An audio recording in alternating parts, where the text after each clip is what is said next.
Welcome to day 17. I'm Michael Pierce, and this is the 50 Days to Your Pentecost.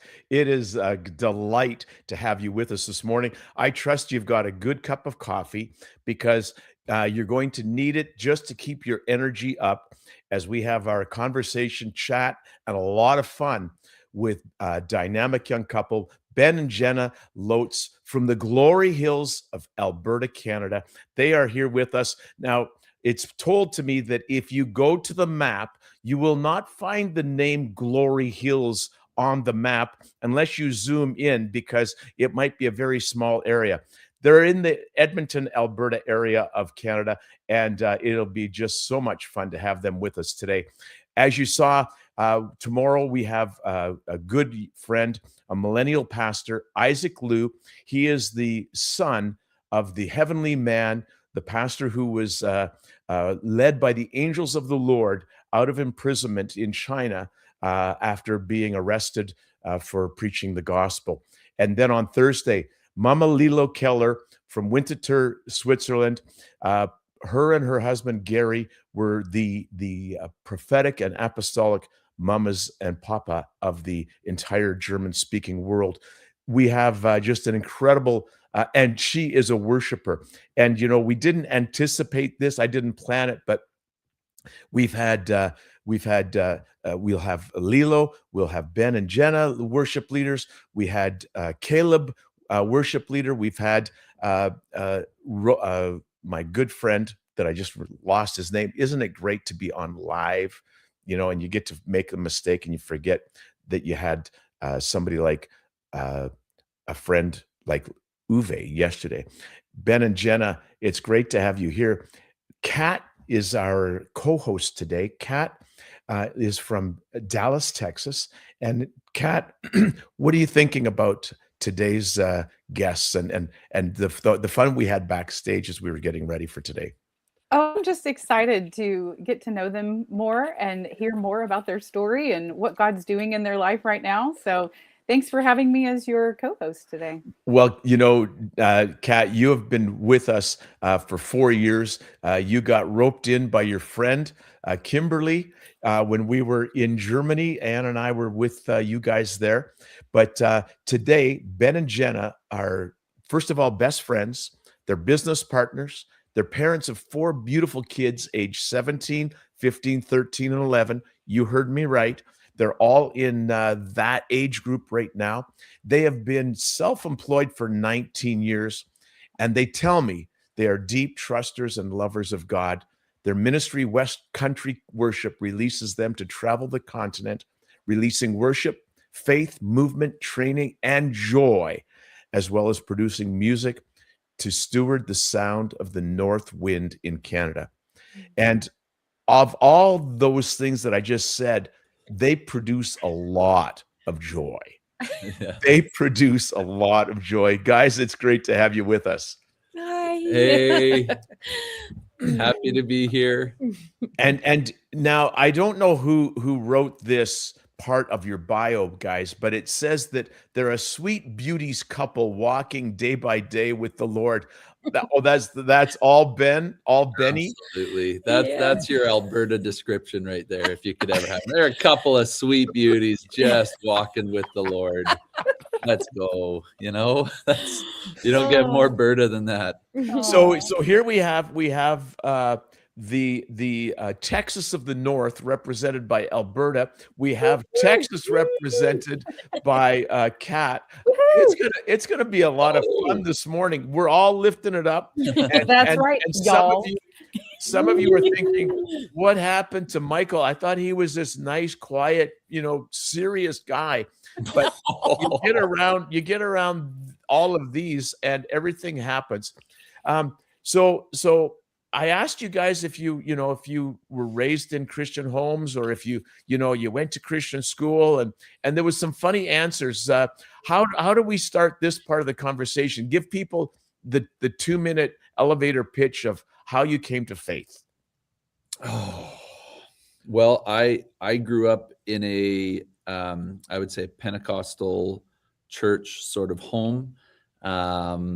I was mentored by a worship leader when I was 11 years old.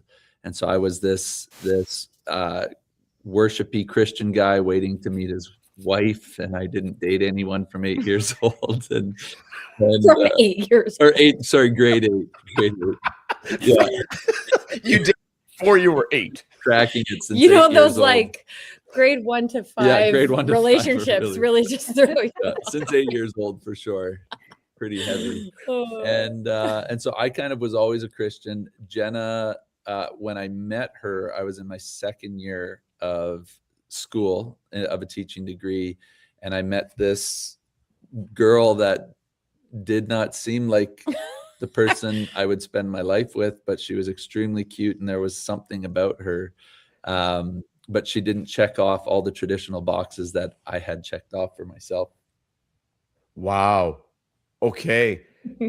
Now he started, Jenna, so that means you get to finish. Yeah. Well, I grew up in a Catholic family, French Catholic, and also Parlez-vous français? no. Like from grade 4 to 6, yes, but no, only probably the swear words, which I shouldn't know. So That's awesome. It's Okay. always the swear words. so we won't mention those, but no, I met Ben in university, and I was not anywhere near serving the Lord. And there was something about him that just was intriguing. And so, everyone we say he led me to the Lord, but I actually really saw something in him and pursued him. He was really quiet and reserved and didn't talk to anybody. And I was like, I'm going to make that guy be my friend. And I was determined. So and she actually like went out of her way. So even though I was desperate to meet my wife at 18 years old, I put out this vibe that was like, unless it's the Lord, I don't want to talk to you. And she kind of like came beside me and was like, can I join you for lunch? And I'd be like, oh, okay. And so she kind of like worked her way in. And as we started hanging out, really the Lord, there was just something about her, even though, like I said, none of the boxes ticked. I thought I would meet somebody in a worship service and we would connect in the spirit from across the room while worshiping the Lord passionately. And here I meet this girl talking about partying on the weekend, and she had a boyfriend at the time that I met her, and it wasn't going well. So there was all these things that made absolutely no sense to the natural mind. But what I couldn't deny was that when we would spend those little bits of time together, there was something about her that I saw beyond all of that stuff, which is who she is right now. And she's beyond that. But it's like I couldn't shake that there was something eternal inside of her. And so we spent that time together just talking. And I think probably 3 weeks into our weird little cafeteria table talks, I told her I liked her, and it was terrifying. And the rest is history from there. That was about 22 years ago. Yeah. Wow. And you're married 19 years, and you've been self-employed for 19 years.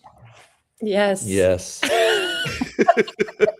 The first so it's been a journey. So a good journey. Yeah. Like we always worked, but we got married, and I started working a concrete job because we both decided not to use our degrees. We just knew that wasn't the path for us. We got married. I finished my degree, and then the moment. Pause. Oh, I just have to interject because I think we both knew we wanted to actually do ministry, that we were called to serve the Lord and pursue that.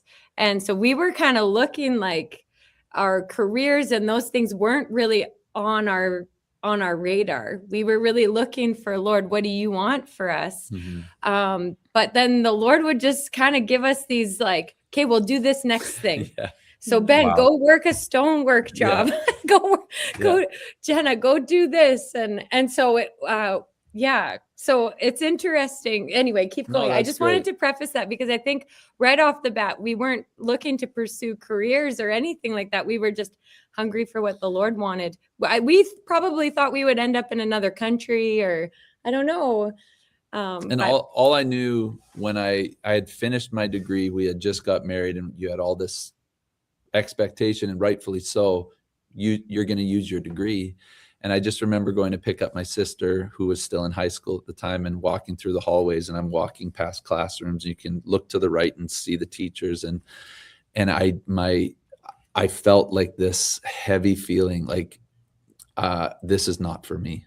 So I had Wow. just finished my degree. Like, it was like, this is not my path. This is not for me. God bless all the teachers. Oh, we love teachers. They're so amazing. But for me, it was actually like a distaste. It was a feeling of rejection, of almost the word I can use is disgust. Now, not at the teaching profession, but it's what the Lord put in me. Like, it's like Right.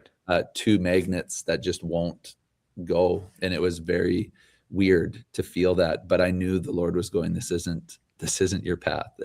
And the truth is, I really only went to post-secondary to honor my dad, who said, I don't want you to go and do skateboarding around the world. And I was going to start a skateboard ministry. But my dad said, if you don't go to post-secondary, don't come home. And that's a longer story, but the Lord Well, called me to honor my dad in the midst of that. And I met the love of my life in my second year. And I think that's honestly why I went. It was so Kat, can you imagine being the mom and dad of these two kids who are going to go to teachers college? They're going to chart a course, and they're cute together, and then they say, the Lord told us not to do that. You know, I think that's actually a very valid struggle for a lot of families. Mhm. You know, as I hear you guys speak, there's this theme of like the world's expectations for what we're supposed to do with our lives, our parents' expectations for us. And, you know, I mean, we even hold that for our own kids, right? Like we want them to do certain things. But I think the key is like being able to not put our expectations in a box of like a profession or, you know, something that we have to go and do. Or the underlying theme is like, we just want our kids to be successful. Our parents just want us to be successful. What does success mean? What is successful? You know, and then really turning that and looking, like, we know God's ways are not the world's ways. Mhm. So it's looking to him and saying, okay, what is your path for me? And I love, Ben, that you decided to like listen to that like repulsive magnet, you know, feeling, because so often we don't want to disappoint the people in our lives. And to think, you know, if you had just ignored that and been like, no, this is what I, you know, need to do. It's like, no, you actually listened to what the Lord had for you. And that's the hard part sometimes, is we feel this pressure, this external pressure. And to, you know, like, I think sometimes it's easier to dismiss what the Lord wants us to do. If you're not, well, I don't know, that's a whole nother ball of, you know, another can of worms that we could open, but it's like, That's all the left brain logic. Well, we got to have a career, we've got to have a path so that we can do those things that we want to do later. But here you are, you have your own real estate brokerage. You live out in the glory hills of Alberta. And today's scripture, I find it interesting that today's scripture, we have these two things, and I'm going to get Kat. Would you read the first one for us? Sure. So is my word that goes out from my mouth. It will not return to me empty, but will accomplish what I desire and achieve the purpose for which I sent it. Isaiah 55:11. And in Jeremiah, we read, the Lord said to me, you have seen correctly, for I am watching to see that my word is fulfilled. And honestly, folks, as I read that verse this morning, something leapt in my heart about the conversation that we're having with Ben and Jenna right now. And I want you to know that all of the fun, all of the joking around is not to be irreverent, but it is actually to walk in this fullness of seeing correctly, of hearing the word of the Lord correctly for our lives. and then stepping into it.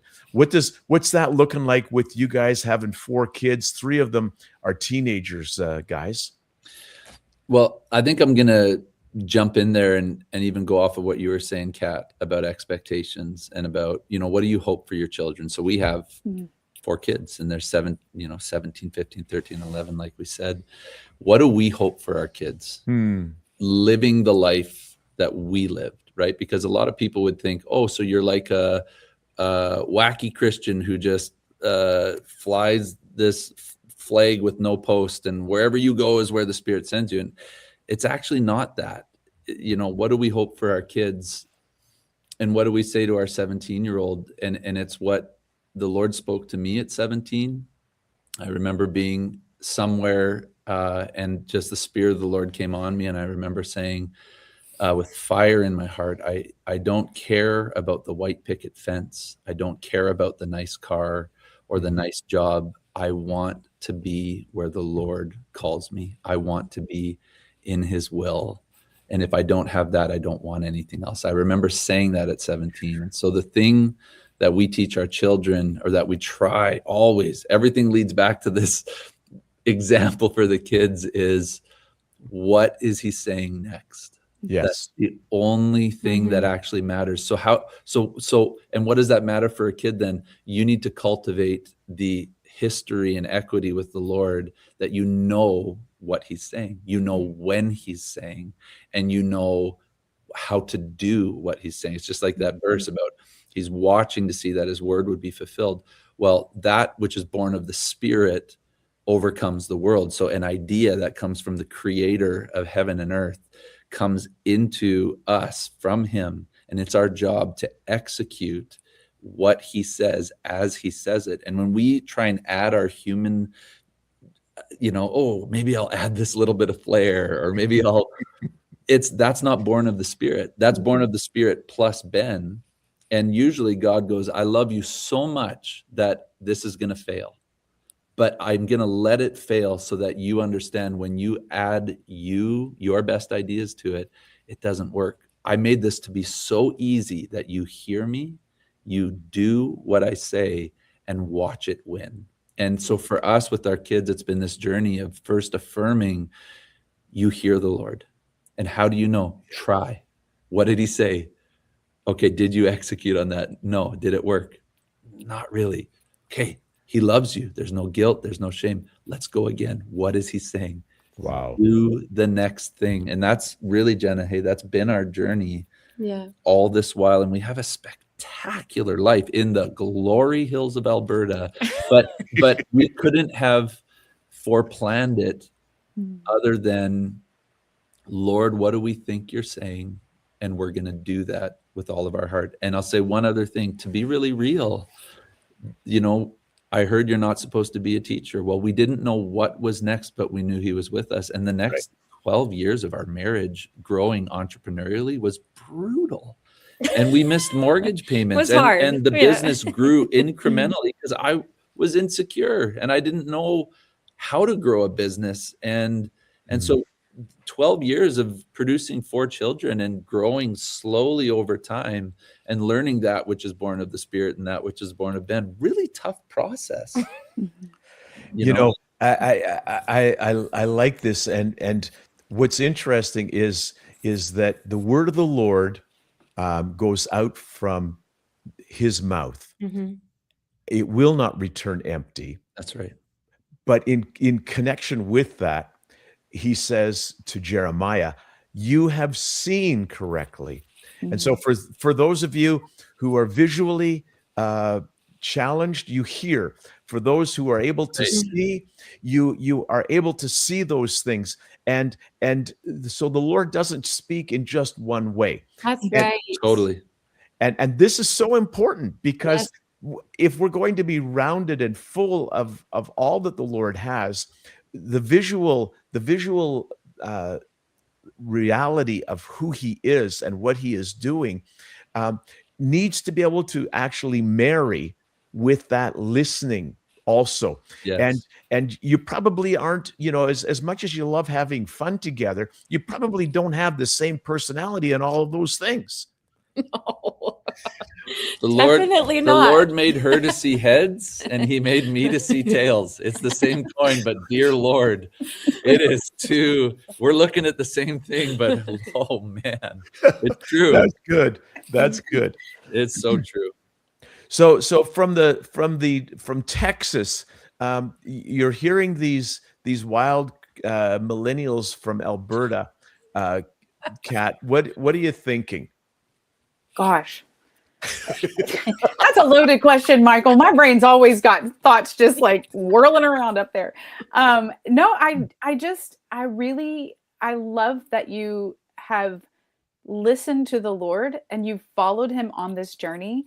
I didn't always know the Lord. I knew of him, but I didn't know, I didn't really understand things. And so I've been on this journey for the last 11 years of getting to know him.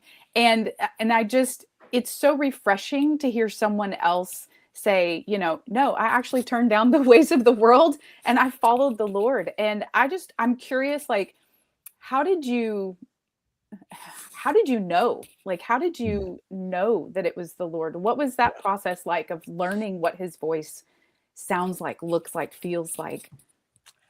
I can answer. Please. I think for me, because I like being productive. I like seeing the fruit of what I'm doing. I don't want to just toil. I don't want to waste my time in that. And so I think right off the bat, the Lord really built my faith in the little things. So he would say something in my day that was so small, and it's like I would step out on that, and then he would show up just within my day. And then that started to lengthen into bigger things, like, for a week, I would do something that he would say. And then, I would see the result of that in a week. And so he was building my faith incrementally until he started saying things that were beyond, it was always felt a little beyond, but then it started to getting attached to our business and to, connected to real estate and all these things. And I just look back now and I think if God asked me to do those things, today, the things like even in the last year, the Lord's asked us to do, if it wasn't for those little daily things, I would not have taken said the yeses to the things, even in this last year that felt so true, ridiculous and outrageous. But I think too, because I think I am a logical thinker too. So 1 + 1 = 2. And the Lord had to kind of redo my math and show like, wow, what, sometimes it's like one, like a number exponential, like squared, right? It's not always like 1 + 1. It's like multiplication or it's this. And so I think that seeing him just show up in the most, for a small example, like the Lord would ask us to give away our $100 that was for groceries. And we'd be like, okay, we're going to do this. And then all of a sudden, a couple of days later, this is in the thick of it with our little kids. And you're like, God, how could you ask us to give our only $100? We have $150. And he was like, would you trust me? And we would. And then like a couple of days later, my dad would call and be like, Opa actually has some money for you, and never thinking that's where it would come from. Or, a friend would show up and drop groceries off for us, and they were never connected, but it was always the Lord connecting it. Like, if you do what I say here, trust is going to come over here. And so I think in our life, even, we run a business. We never thought we were going to be business people. We are worshipers in our hearts. And so to watch what God has done, where he asked us to completely go into a vein that was not our strength, and we had to function and be completely reliant on him and watch him overflow with blessing in that realm, when all really our heart is wanting to be in worship, which our whole life is worship. Everything we do is worship to him, is what we're learning, actually. Yes. It's so good. But that actually our hearts. So then watching God open doors now in this season where he's just, like I said, even in the backstage, I feel like he gave us words in the beginning, like big words, and we trusted him, and we're seeing the reward. The word did not return void. And now we're in a new season, another season coming, that he's giving us new words that are beyond what we could imagine. And so, but I have faith for that because he's showed up He's been in so all these faithful. other little things. And so He's been so faithful for 20 plus years that you can't go back on the history. You Yeah. can't. but it is with this, like, It's harder. And Yeah. our kids are involved in that now. And Yeah. we do as much, we want them to succeed. So how do we, like, going back to that last question, how do we actually, like, lean into trust that the Lord is speaking to them, and how do we get behind that and steward that? And our journey and our walk and our ministry is our family ministry. So Yeah. it has to work for everyone in our family and engulf and encompass what God's saying for them too. And so that's it. It's a new thing that we're sitting right on the edge, like, God, what are you going to do?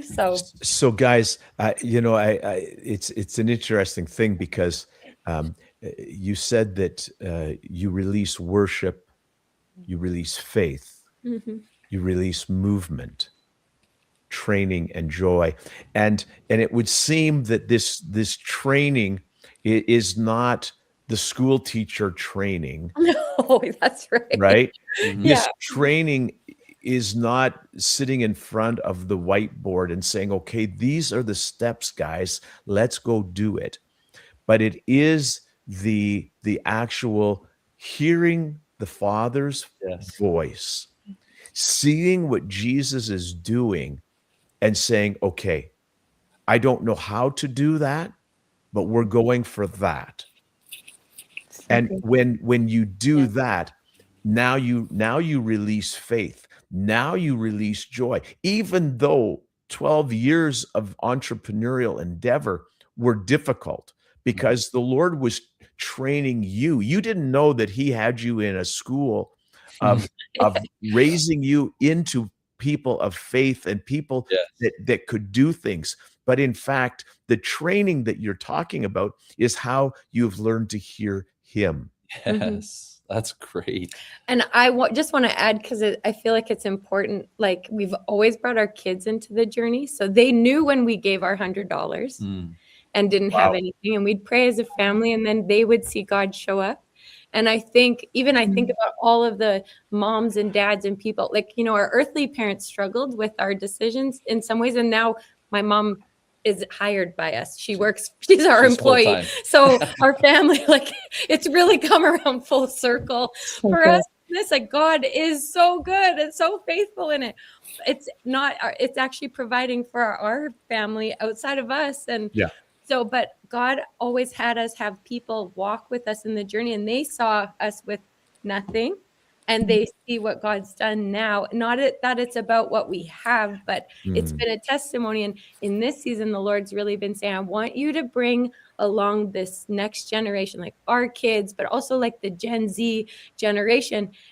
Bring them into your house. Tell them your stories. Yeah. Walk with them, and through that discipleship of our kitchen table, get them to hear the stories, hear the heartache and the celebrations, and let them see what God has done. And in this season, your faith will you will teach them at your table. And so that's what we've been doing in this season is opening up our home and telling stories, and that they would receive that same desire to want to hear the Lord and respond and see that God actually loves it and works in that. So, and I think it's encouraging for people to hear these stories where it's like, okay, so you thought you heard God say that specific thing. Okay, so that alone, how do you know that? Which you never fully know. And then the story goes on to say, and then I was wild enough to do that specific thing that I heard. And then they get to hear, and I did it exactly as I heard. I didn't add to it. Right. And they get to hear the fruit of that, which is God, his word, never never comes back void. Just to tie it all in, his word that he gives. It's like with the tabernacle, he had his requirements of how he wanted that built. And I feel like, there isn't a tabernacle any longer, but we are the temple of the Holy Spirit. Yeah. And so he has these instructions of the things on this earth in the natural that he wants built. And he gives us instructions daily. And we are the ones, through our words, through our actions, establishing his kingdom through our obedience. And in that obedience, that which is born of the Spirit wins. And then we invite him really close. Yes. Like the second scripture, we invite him really close to instruct us and help us. He looks closely on that the word would be fulfilled. So he's always keeping us on course and guiding us and reminding us of the word that's in process. And so, well, the word of God also says that he is a light. His word is a light unto our path. But it doesn't say the path is lit up for the next 5 years. No, it's not. I wish. Right? That would be One step sometimes. That's it. And the other thing is, Jenna, I want you to know, I was thinking, I want to bring in this thought that we had yesterday, because, and you just started to talk about it, and you were almost weeping as you were talking about bringing people to your table. And but he said that was his most recent word, is bring people to your table. So we're doing that. Yeah. Sorry. no, don't be. But in the midst of bringing people to your table, it was so that then you would go to the place that you had prepared, where he said he was now dwelling. And Ben, you and I, we talked a little bit about this yesterday. Let's unpack that for a couple of minutes so that people can actually see a practical outworking of this hearing and obeying. That's awesome. So, and I won't tell any of this, but in a miraculous way, we got our house in Glory Hills, and the home that we bought, the people bought our house back in Spruce Grove. That alone was. We did a house swap. We won't get into it. Another podcast, another time. A miracle, hearing and obeying. So we found ourselves in this new, beautiful acreage, and there was this room above our garage, about 800 square feet, completely unfinished. And when Jenna drew on a napkin 15 years ago her dream house, there was this room above the garage with a bunch of windows, and literally that's what we have. So we move into our acreage, and there's this unfinished room with windows, and we felt like the Lord said, this will be the first thing I want you to complete in your house. So we're thinking, great, it'll be a family space, whatever. It'll be a fun spot for teenagers to hang out. So, because again, when the Lord gives us a word, we're not going, oh, you're telling us this because. It's just, no, you're telling us to do this. And so we finished the space. We paid money to have it. It looked beautiful, flooring, trim. And so we were bringing stuff upstairs, furniture, and furnishing this place. And at that time, Jenna and I were reading that book, His House, His Presence by Michael Miller. And in that, what he talked about was when David became king and united Israel, everybody thought, David, what are you going to do? Infrastructure? What are you going to do? Fight wars? What are you going to do with all these resources? And he said, I'm going to prepare a place for the Lord to dwell. Wow. And you got to imagine how, are you kidding me? He took billions and billions of dollars. And the Lord spoke to me in that moment as I'm carrying this furniture upstairs, and he whispers to me, it almost makes me want to cry because it was so special. You're preparing a place for me to dwell. Yeah. That's what you're actually doing right now.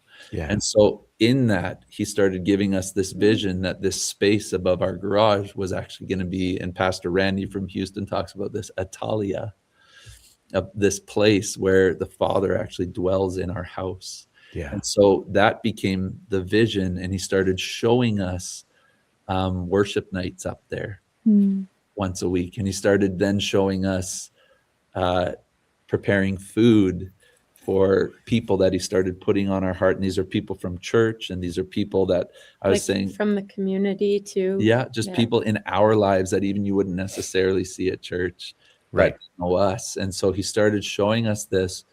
And so we finished this room, we dedicated this room to the Lord, and then came the day.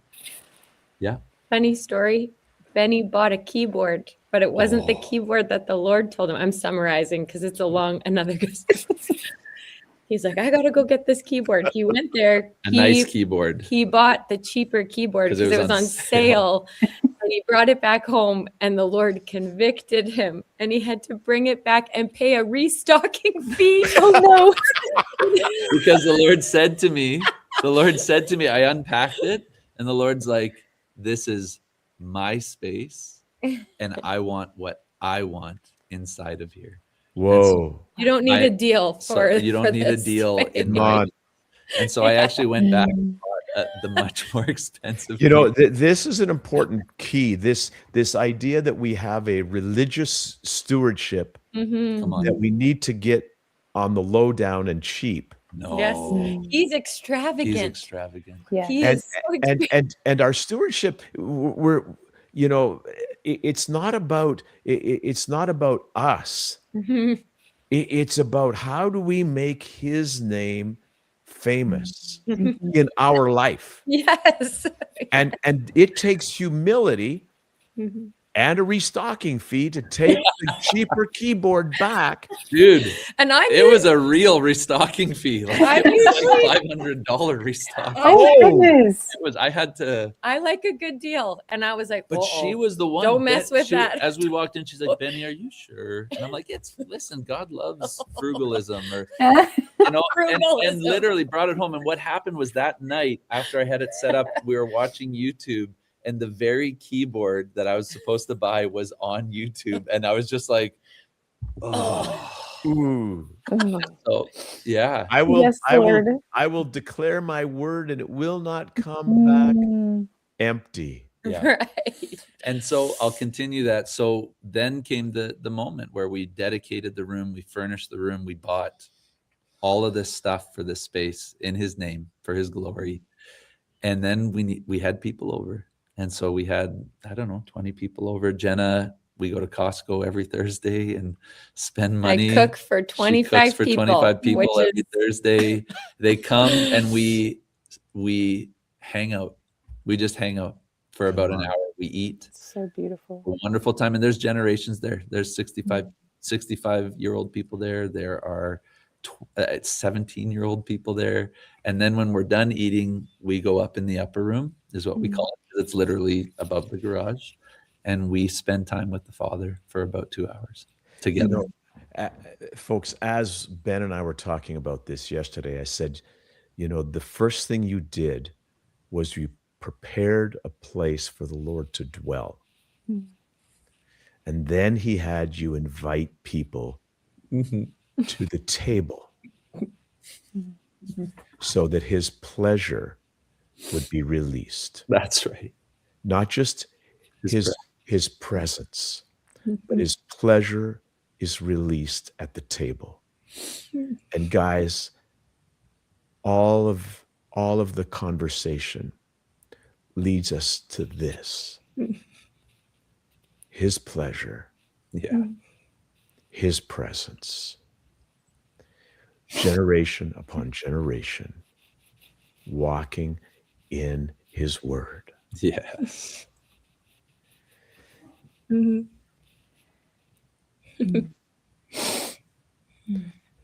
And every once in a while, I get to a point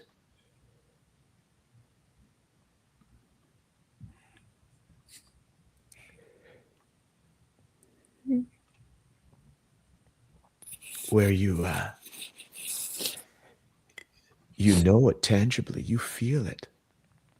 You're feeling it right now. Mm-hmm.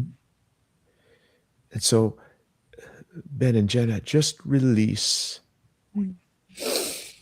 the word of the Lord for people to step into this simple, obedient life. The word of the Lord is that he is so delighted in you, that he knew you when he was forming you in your mother's womb. He delighted in you before you did anything. He was in love with you. He approved of you. Not only did he approve of you, he was amazed by you. And when you came into this world, he delights in you. And whatever you've been through and whatever decisions you've made, all he wants you to know is that he thinks you're amazing. Wow. And he wants you to enter in to his delight for you. And it's just what you said, Michael. We can know his presence to know that he's near, but to actually know what he thinks about us. Wow. And to enter into that, it changes absolutely everything. Yeah.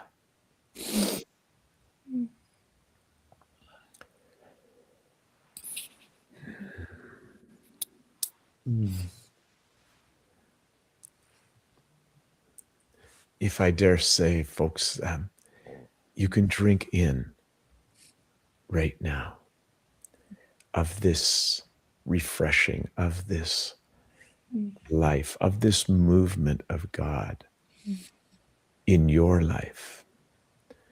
You're with us today because you're looking for more of what the Father has. And he isn't trying to hide it behind a bush. He's wanting to bring it out into full display in your life.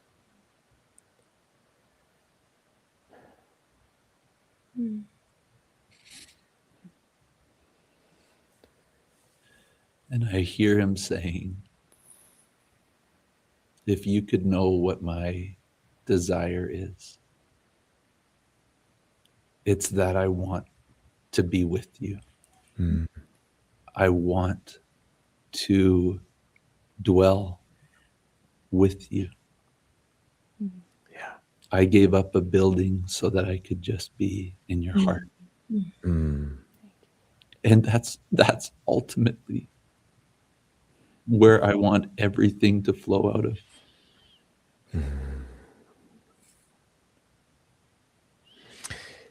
You know, earlier you mentioned that there's no longer a stone temple, but we are a temple, and I love also the picture of Moses' tabernacle.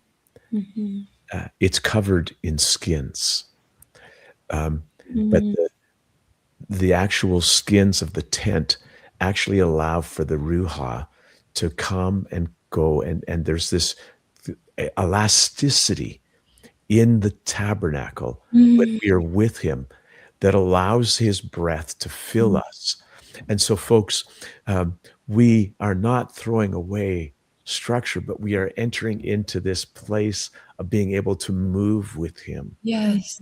When he says, okay, guys, let's pick up and let's go a little further. Yes. And we say, okay, we don't know where that is. We don't know what that looks like, but okay, let's do that. Kat, I watch you wiping your eyes as we all are. Oh. What are you sensing? Well, not to be cliche, but just literally the overwhelming presence of the Lord. And just when we lean into what he's doing, how he's with us, what he's saying, you just can't help but be overwhelmed in a good way. And it's just so beautiful, you know, and to sit in these moments, how precious they are. I'm just so appreciative of Ben and Jenna being on with us today and like just cultivating that atmosphere. Like you prepare the atmosphere here as well as at your home, in the upper room, at your table. You do it everywhere that you go. So thank you for bringing it with us today. Yeah. You know, folks, when I contact our our guests, I literally say to them, well, we'll go for about 30 minutes. And No chance with us. That's possible. Just kidding. but they're very seldom do we just sort of wrap it at the 30-minute point. And yet I know that for some it's like, okay, I think we've got a good portion, but I want you to know there's more. Mhm. There's more. Mhm. And Jenna and Ben, thank you. Thank you for the joy that releases a word of faith that is palpable. It is tangible. You can touch it. It is like fabric in the spirit realm. And folks, the joy is that we'll be back tomorrow with Isaac Liu, Mhm. a pastor's kid whose father was imprisoned, and now is a pastor in Frankfurt. Wow. He's going to have a story. He's going to stretch us just like Ben and Jenna have today. Kat, thanks for being with us today. It was an absolute delight. Everybody, we will be back tomorrow. I hope you join us. Ben and Jenna, stay with us for a couple of minutes. And everybody else, the Lord bless you and keep you, and may his face shine upon you. In Jesus' name.